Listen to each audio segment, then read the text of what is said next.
राम नारायण जी, अच्छा सुनाइए। आपको मैं अनम्यूट करता हूँ, सुनाइए।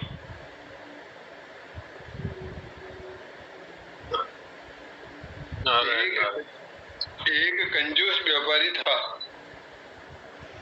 उसका शंभू नामक एक नौकर था।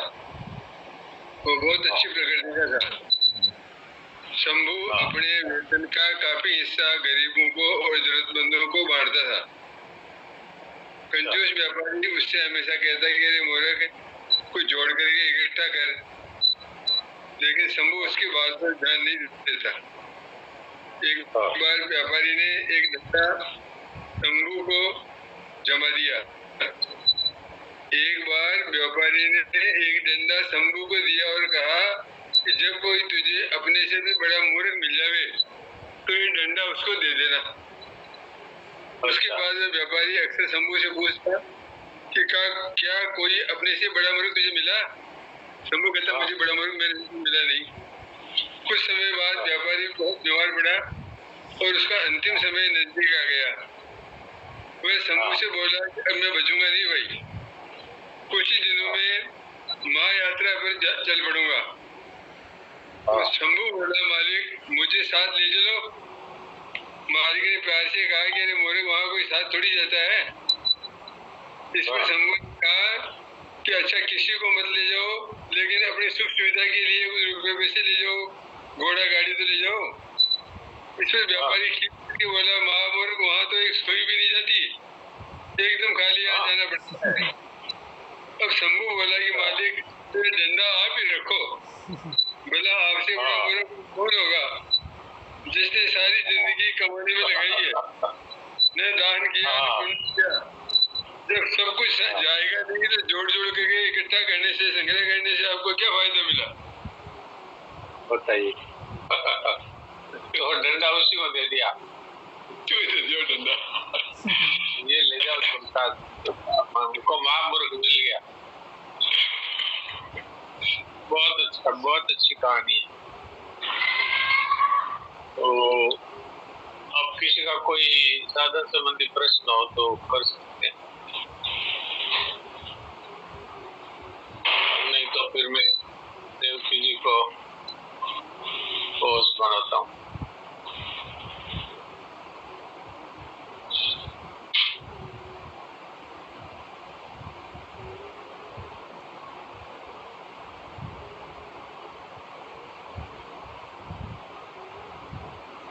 हाँ देवकी जी, अब कुछ सुना दीजिए आप।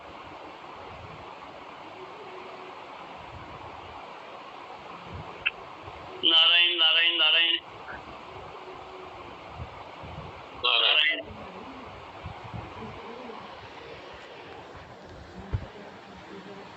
नारायण नारायण नारायण नारायण नारायण नारायण नारायण नारायण सुनाइए। असत्य के संग से ही देहाभिमान की उत्पत्ति होती है, जिसके होते ही समस्त विकार पोषित होते हैं और फिर मानव पराधीनता, जड़ता, असमर्थता, अभाव आदि में आरूढ़ हो जाता है। असत्य का त्याग। एक मिनट यहीं पर ही बात करते हैं। पराधीनता और असमर्थता, अभाव, ये किसको पसंद है भाई? कितने लोग बैठे हैं? जिसको पसंद है वो हाथ खड़ा करे। पराधीनता, असमर्थता और अभाव, ये किस किस को पसंद है? किसी का हाथ खड़ा नहीं हुआ। इससे सिद्ध होता है कि किसी को भी ये सब पसंद नहीं। लेकिन असत का संग नहीं छोड़ते।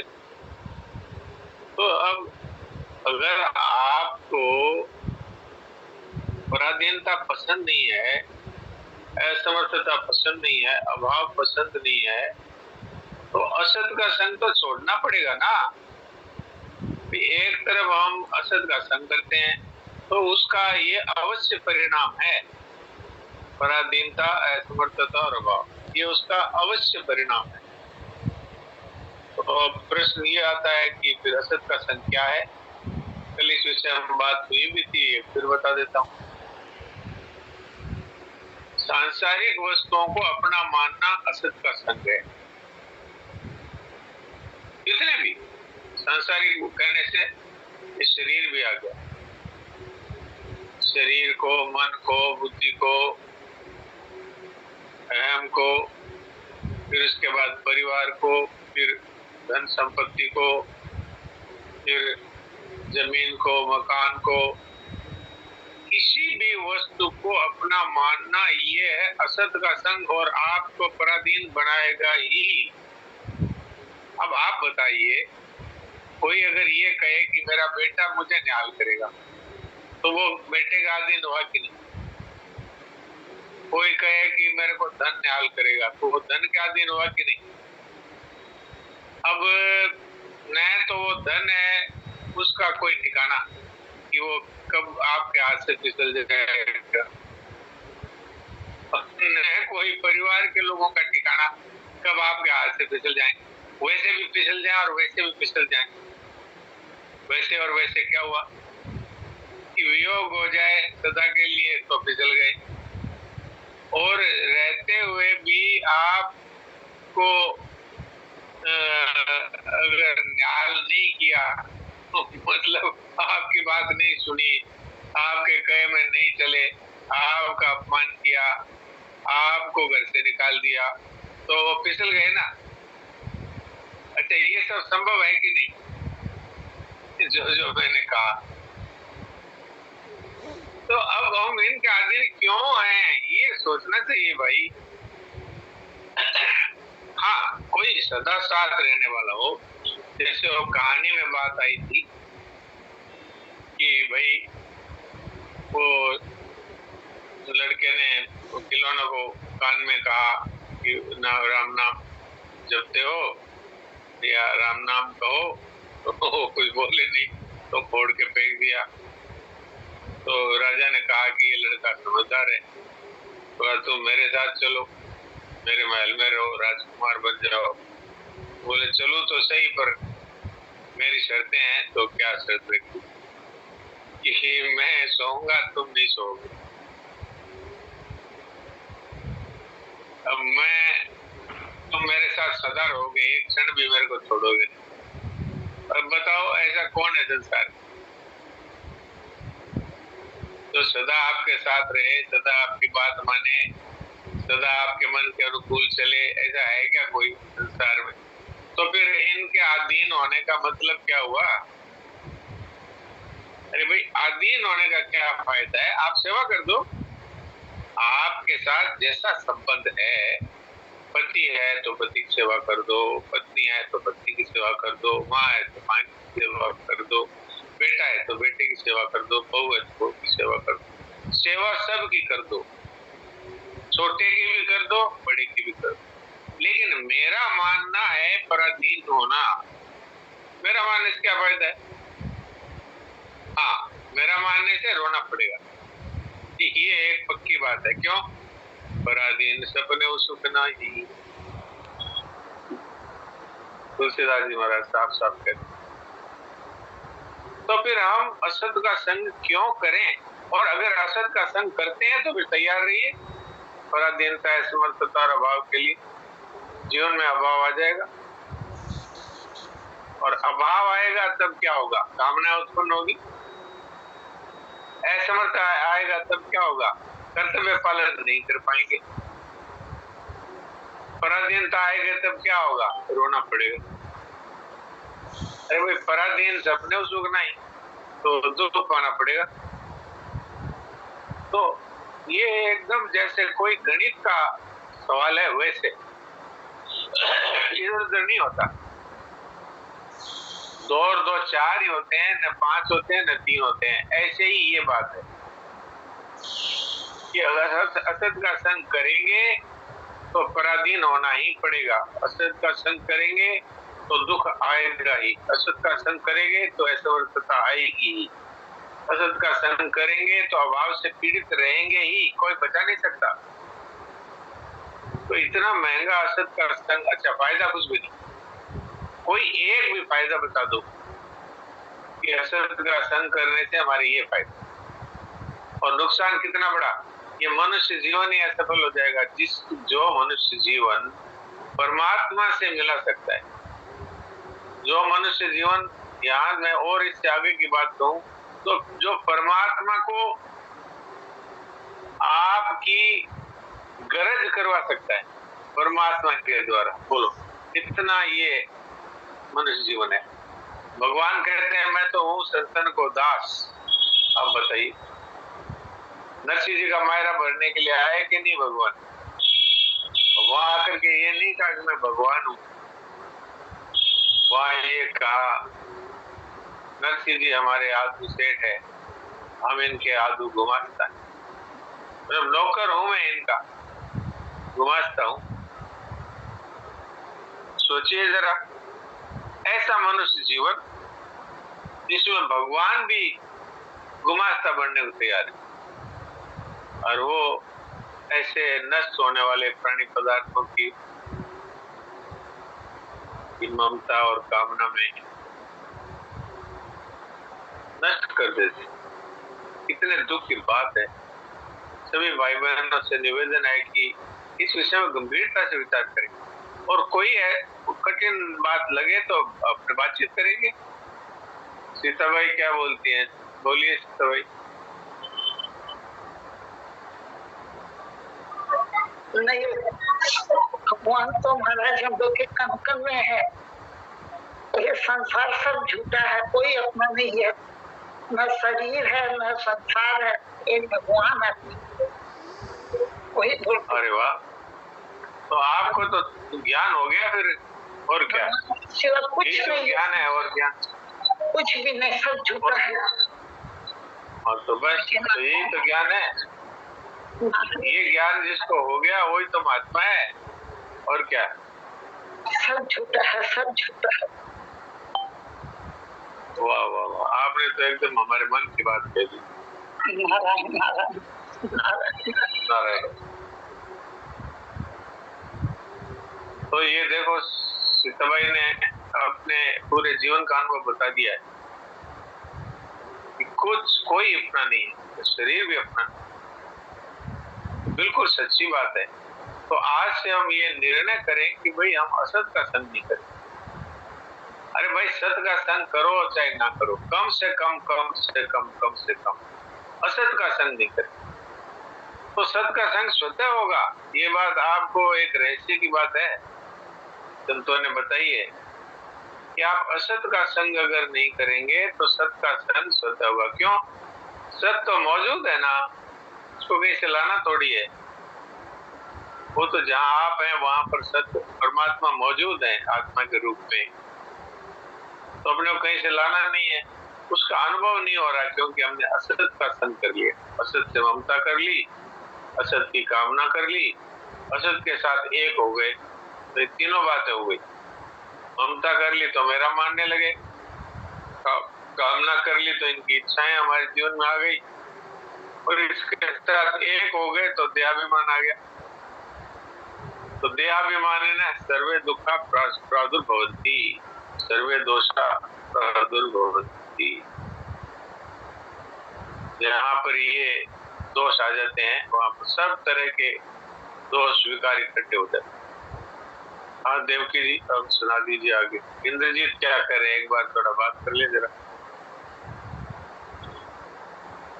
हाँ बोलो। प्रणाम महाराज जी, मुझे एक प्रश्न पूछना था आपसे। जैसे कि अभी आप बात कर रहे थे, मतलब वो जी चर्चा चलती है कि शरीर नाशवान है, सब कुछ जा रहा है, मतलब असली सुख नहीं है संसार में। लेकिन ये भी बात समझ में आती है और अंदर तक बैठी भी हुई है, लेकिन फिर भी लगता है कि वो आनंद नहीं मिलता जो मिलना चाहिए। जैसे हम भगवान की तरफ लगे तो वो आनंद नहीं अभी तक महसूस होता, तो उसके पीछे क्या कारण है? हाँ, उसको आनंद की जो प्यास है वो प्यास लगी रहने दो। उस आनंद के लिए हमें असत का संग नहीं छोड़ना है। अपने तो वो आनंद स्वतः प्रकट होगा, उस आनंद की भी हमें इच्छा नहीं करनी। होता क्या है कि मनुष्य का आनंद की तरफ खिंचाव तो रहता है, लेकिन असत का संग पूरा छूट नहीं पाता। ममता पूरी छूटती नहीं है, कामना पूरी छूटती नहीं है, और देह के साथ में अपना जो एकात्मता है, जिसको देवाभिमान कहते हैं, वो पूरी छूट नहीं पाती है। तो वो आनंद का अनुभव नहीं होता। अभी अपने आनंद का अनुभव नहीं हो तो कोई बात नहीं है, अपने को ममता, कामना और अहिंसा को सर्वथा त्याग देना है, बस इतना ही करना है। फिर आपको पता ही नहीं लगेगा कब वो आनंद आपके जीवन में समा जाएगा। अभी तो हम उस आनंद के लिए लालायित है ना, इतना बहुत है। तो देखिए महाराज जी, अंदर से हमारा कर्तव्य है। मन विचलित रहता है कि क्यों नहीं मिल रहा, मतलब तो अच्छी बात है। वो तो देखो आपकी बात नहीं है, वो मानव मात्र में वो मांग है, मांग, हमारी मांग है, एक अनंत आनंद की मांग है, और हम उसको भूल से खोजते संसार में। धन से आनंद मिल जाएगा, मकान से मिल जाएगा, पत्नी से मिल जाएगा, पति से मिल जाएगा, बेटे से मिल जाएगा, बहू से मिल जाएगा, संसारिक बढ़ाई, मान बढ़ाई से मिल जाएगा, और वो मिलता नहीं, क्योंकि वो तो ये तो सब नष्ट होने वाले हैं ना।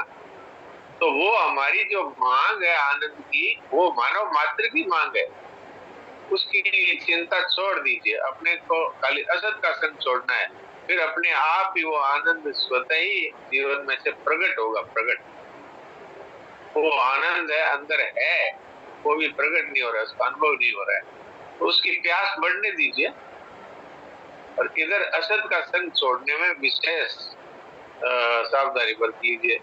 जरा खोज करके देखिए, आत्मनिरीक्षण करिए कि कहीं मेरी ममता तो नहीं है, परिवार में, शरीर में, धन संपत्ति में, जो वैभव है उसमें, इसमें कहीं ममता तो नहीं है, इसकी खोज करिए। और कहीं मेरे मन में ये कामना तो नहीं है कि सब मेरे अनुकूल चलें और सब तरह की सुख सुविधाएं रहें, ये नहीं हो जाए, ये हो जाए, इस तरह की बात तो नहीं है कहीं। और कहीं ऐसा तो नहीं है कि मुझे मृत्यु का भय है कि शरीर ना चला जाए, शरीर बीमार ना हो जाए। इनमें से आप आत्मनिरीक्षण करके देखें, कोई ऐसी चीज तो नहीं है। बस इतना ही अपना काम। इसके बाद आनंद की प्राप्ति है, वो ठाकुर का काम है, वो स्वतः ही आनंद के रूप में प्रकट हो। महाराज जी, अपनी इच्छा तो नहीं होती, अपनी इच्छा तो नहीं है कि ये मतलब दोष रह जाए, तो लेकिन प्रार्थना भी करते हैं भगवान से कि फिर छुड़ा दो संसार से हमारा, मतलब मेरे बस ऐसा तो मेरे बल में नहीं है। बिल्कुल बिल्कुल, अपना बल तो लगा लिया। बहुत अच्छा, प्रार्थना करो भगवान से, भगवान का बल हमारे साथ रहेगा। प्रार्थना बहुत बड़ा उपाय है, आनंद की प्राप्ति का भी और असत से संबंध छूटने का भी। क्योंकि देखिए पक्की बात है, अगर हमें आनंद की अनुभूति नहीं हो रही है तो कहीं ना कहीं असत का संग है, इसमें कोई संदेह नहीं। तो उसको आत्मनिरीक्षण से खोज के निकालना चाहिए। और अगर वो नहीं समझ में आए अथवा नहीं छूटे तो भगवान से हाथ जोड़कर एकांत में प्रार्थना करनी चाहिए कि प्रभु मेरे तो समझ में भी नहीं आ रहा है कि मेरा कहाँ कहाँ लगा हुआ है, आप ही छुड़ा दीजिए, कृपा करिए। ऐसे भगवान से कही तो होगा। कुशाग्र क्या कहता है? कुशाग्र बोलो। नारायण नारायण महाराज जी। महाराज जी, आप बता सकते हैं कि अपने डेली में क्या सत्य करते हैं ज्यादा से ज्यादा, जैसे दिनचर्या में अपनी? क्या एक बार फिर बोलो अपना प्रश्न। महाराज जी, अपने मतलब अपने रोज फ्रिक्वेंटली क्या असत करते हैं अपनी जिंदगी के अंदर, जिंदगी में फ्रिक्वेंटली तो जो असत करते हैं वो करते हैं जो नहीं करना चाहिए। हम जानते हैं कि ये नहीं करना है, फिर भी वो कर बैठते हैं। ये है सबसे ज्यादा असत का संग। महाराज जी, इसमें क्या चीजें आ गई? जैसे कि अब जैसे झूठ बोल देते हैं, कभी कभी किसी पे गुस्सा कर जाते हैं, कभी कभी किसी का दिल दुखा देते हैं, इस तरह की जो छोटी छोटी बातें हैं उनसे अपने बचना चाहिए। ये है फ्रीक्वेंट। और ममता, कामना और अहंता, ये तो थोड़ी सी गंभीर बातें हैं, लेकिन ये सरल बात है कि हमारी क्रियाओं में कोई ऐसी क्रिया नहीं हो जो नहीं करनी चाहिए। तो ये विषय ध्यान रखना है कि असाधन का त्याग। असाधन किसको कहते हैं? जिसको हम जानते हैं कि ये नहीं करना चाहिए, वो भी हम कर बैठे। झूठ कर लिया, चोरी कर ली, बेईमानी कर ली, किसी का दिल दुखा दिया, किसी को गुस्सा कर लिया, ये फ्रीक्वेंट चीजें हैं जो हमें इनसे बचना चाहिए। और महाराज जी, जैसे अपने शरीर को सुख देने के लिए जैसे एसी में बैठते हैं या फिर सर्दियों में हीटर ऑन करते हैं, तो ये भी असत्य है क्या? नहीं, ये शरीर की सेवा है। अगर मिल जाए तो इसको, शरीर को अगर हम सेवा देते हैं तो कोई नुकसान नहीं है। अगर नहीं मिले तो उसकी इच्छा करना है, ये अपराधिता है। कामना तो करना नहीं है, और मिला हुआ है तो इसको शरीर की सेवा के रूप में काम में ले सकते हैं। और महाराज जी, मैं पूछा था जैसे अपने को, जैसे भी आपने कहा कि मृत्यु से डरना ये भी एक असत्य है, तो महाराज जी मृत्यु से डर तो नहीं लगता, लेकिन वैसे लगता है कि अगर मृत्यु आ जाए तो अपने इतना कोई पुण्य नहीं किया, उसके बाद अपना क्या होगा, इसलिए थोड़ा डर लगता है। तो इसका कैसे करें? तो सबसे बड़ा पुण्य क्या है? सबसे बड़ा पुण्य है वो कर लो। सबसे बड़ा पुण्य है किसी भी प्रकार की ममता, किसी भी प्रकार की कामना, किसी भी प्रकार की अहंकार न रखना। ये सबसे बड़ा पुण्य है। ये पुण्य अपने जीवन में ले आओ, और हर समय भगवान को ही अपना मानना और किसी को अपना नाम जप करते रहो मन मन में। अगर ऐसे जीव हिला के नहीं कर पाते, होठ हिला के नहीं कर पाते, तो मन मन में भगवान का स्मरण करते रहो। तो फिर ये चाहे अभी मौत आ जाए, क्या बिगड़ता है? कुछ नहीं। तुम्हारा प्रश्न तो बहुत अच्छा है, बहुत गंभीर है। एक छोटे बालक का इतना गंभीर प्रश्न आने से मुझे बहुत खुशी हो रही है, क्योंकि ये सत्संग का प्रभाव है कि इतना छोटा बच्चा है, वो भी ये पूछ रहा है कि भाई अगर शरीर चला गया तो फिर हमारा क्या होगा। इस बात की चिंता है, तो इसके चिंता होना अच्छी बात है। तो अपने ममता, कामना छोड़ दें, पाप, झूठ, कपट, चोरी, बेईमानी छोड़ दें, और हर समय भगवान के नाम का जप करें, तो क्या है, जीवन सफल होएगा। जी महाराज जी, बहुत अच्छा प्रश्न। कुशाग्र का बड़ा अच्छा प्रश्न। ये वास्तव में कुशाग्र है। कुशाग्र कहते हैं जिसकी बुद्धि तेज हो। तो अब बोलिए साहब देवकी जी, आगे। हाँ, असत्य का त्याग, अर्थात सत्य का संग मानव को स्वयं करना है। स्वयं करना है। ये शरीर के द्वारा और धन के द्वारा और इंद्रियों के द्वारा नहीं होता। स्वयं अर्थात अपना खुद का स्वरूप, अपना खुद, शरीर से अलग। अरे भाई, हम लोगों में से सबको ये अनुभव हुआ कि नहीं कि भाई शरीर अलग है और मैं अलग? इतना अनुभव तो हुआ कि नहीं अभी तक? अनुभव भी ना हो तो कम से कम इतनी जानकारी तो अब हो गई ना कि भाई शरीर है, ये तो जल जाएगा यहीं पर, और इसका जो जानने वाला मैं हूँ वो वास्तव में उसकी बात हो रही है।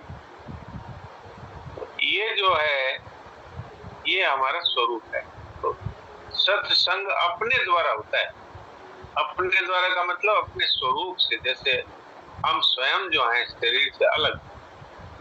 मैं कई बार वो एक एक्सरसाइज बताया करता हूँ, वो आप लोग बुरा मत मानना, आप ये कह सकते हो ये तो रोज रोज मरने की बात कहता है। अरे मरना सत्य है, इसलिए ये बात याद आना बहुत जरूरी है। बहुत से लोग बुरा मान जाते हैं कि तो रोज मरने की बात करता है। अरे भाई, हर एक क्षण मनुष्य मरता ही जा रहा है। एक एक क्षण में मौत नजदीक आ रही है। तो नारायण स्वामी तो कहते हैं, दो बातों को भूल मत, जो चाहे कल्याण, नारायणी की मौत को दूजे श्री भगवान। तो बहुत को याद करने का मतलब मैं ये कह रहा हूँ कि एक दिन ये शरीर निष्प्राण हो जाएगा। निष्प्राण हो जाएगा तो हमारे ही घर के लोग ये शरीर को उठाकर डाल देंगे आंगन में और कहेंगे चलो भाई तैयारी करो, जल्दी करो जल्दी करो, तो उसको ले जा करके शमशान में जला देंगे। तो उस समय में ये अभी अगर जीते जी हम ये विचार कर लें कि भाई अभी अभी यदि शरीर में प्राण चले गए तो हम भी देख रहे हैं कि भाई शरीर को उठा के आंगन में डाल दिया है, तो उस समय में आप जो बिना शरीर के आप हैं वो हैं आप, वो हैं आप। शरीर के साथ मिलकर के जो नाम और जाति और ये पद और इन सब को लेकर के जो बने हुए हैं ये झूठ है। सच ये है, क्योंकि ये सब तो खत्म हो जाएंगे।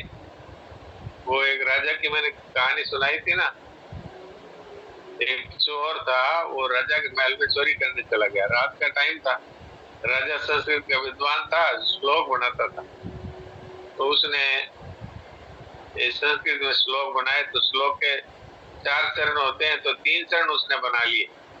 उन चरणों में उसने कहा मेरे पास इतना धन है, इतनी सेना है, मेरे इतनी रानियां है, ये तो 3 चरण उसने बना लिए।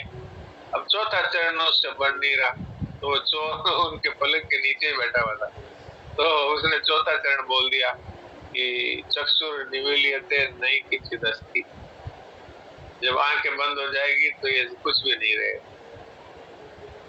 तो ये बात तो हम सबको मालूम होनी चाहिए कि जो भी आज धन है, जमीन है, मकान है, कुटुंब है, परिवार है, ये तो सारा का सारा खत्म। आंख बंद होते ही वो हम अकेले हैं, उन अकेलों के द्वारा सत्संग होता है। अब समय हो गया, इसमें थोड़ी देर के लिए हम लोग अचिंत्य हो जाएं।